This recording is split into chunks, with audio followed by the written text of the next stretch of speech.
জুমার দিন সকালবেলা ফজরের নামাজের পর থেকে ফেরেশতারা যতগুলো মসজিদে জুমা অনুষ্ঠিত হয় ওই মসজিদে ঢোকার প্রতিটা দরজার মধ্যে দাঁড়িয়ে থাকে। কারা কারা আগে আগে জুমার নামাজ পড়ার জন্য মসজিদে যায়, প্রত্যেকের নামগুলো একটা জান্নাতের রেজিস্ট্রি খাতার মধ্যে তুলে নেয়।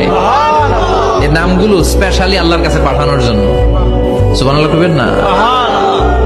ডানে বায়ে সামনে পেছনে যতগুলো দরজা, প্রতিটা দরজায় ফেরেশতারা বসে থাকে। কে আগে আসলো নাম তুলে দেয়।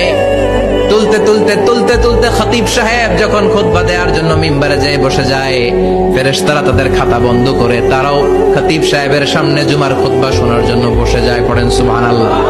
যেহেতু বিশ্বনবী বলেছেন, কেউ যদি বিপদের প্রথম ধাক্কায় পড়ে ইন্না লিল্লাহি ওয়া ইন্না ইলাইহি রাজিউন, আল্লাহুম্মা আজুরনি ফি মুসিবাতি ওয়া আখলুফ লি খায়রাম মিনহা, তাহলে এই বিপদে যে সে যা হারালো তার চেয়ে শ্রেষ্ঠ কিছু দিয়ে আল্লাহ তার বদল দিয়ে দিবে। আপনার মনকে বুঝাতে হবে যে আল্লাহ আমার সাথে আছে। মনকে তুমি বুঝিয়ে বলো আল্লাহ আছে আমার সাথে। এই বাক্যটা মুখস্থ করা যাবে? মনকে তুমি বুঝিয়ে বলো আল্লাহ আছেন আমার সাথে। আপনার পুরো জীবনের সব কাজের সাথে যদি এই বাক্যটাকে মিলিয়ে ফেলতে পারেন, দেখবেন যে কোনো কিছুই আপনার ক্ষতি করতে পারতেছে না। এটাকে বলে গড সেন্ট্রিক মাইন্ডসেট।